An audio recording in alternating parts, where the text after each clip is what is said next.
I just watched this TMZ interview with Javon, who is supposed to be one of Nolan Wells' best friends. And I'm going to tell y'all my humble opinion about what I think is happening. Now, let me make this very clear. This is my opinion. I was not there. I do not know these people personally. I am telling y'all what I observed from watching this interview. But while this investigation is going on, I think we need to understand something. Adults are talking, investigators are talking, but kids are talking too.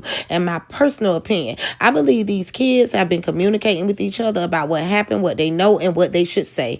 And the reason I say that is because when I watched this interview, I felt like Javon had a lot of information about the perspective of the other boys. He talked about an altercation that allegedly happened on the boat with another friend. He talked about people trying to get somebody out of the situation. He knew details that made me stop and ask questions. And that's not me accusing him of anything, but I am asking, how does he know these things? Because the thing that stood out to me is I didn't feel like I was hearing the perspective of someone grieving Nolan. I felt like I was hearing more from the perspective of someone who understood the situation surrounding the other people involved. Even when he talked about the video, he said he didn't think it was Nolan because the voices were too clear.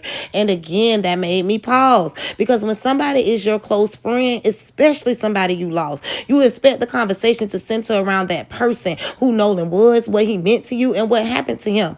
Another thing that stood out to me was the way he spoke about Nolan after his death, like the body comment. Now, everybody grieves differently. I want to be fair about that. But when you lose somebody young, somebody you love, sometimes emotions are so raw that people can barely even put words together. So certain wording caught my attention. And then when TMZ asked him why police had not spoken with him, there was a moment where he looked like he was trying to understand why that question was even being asked. And that made me think, because let's be honest, what parent is going to allow their child to go on national television connected to an active investigation without having a serious conversation with him first, without sitting them down and saying, you need to understand the seriousness of what you're about to say? Because these are not just casual conversations. These are statements that can be replayed, analyzed, and questioned. And that is why, in my opinion, I believe these kids are talking amongst each other. Kids talk, they communicate, they tell each other what they know. And when something serious happens, these conversations can happen long before the public ever hears about them. Now, again, I'm not saying Javon did anything wrong.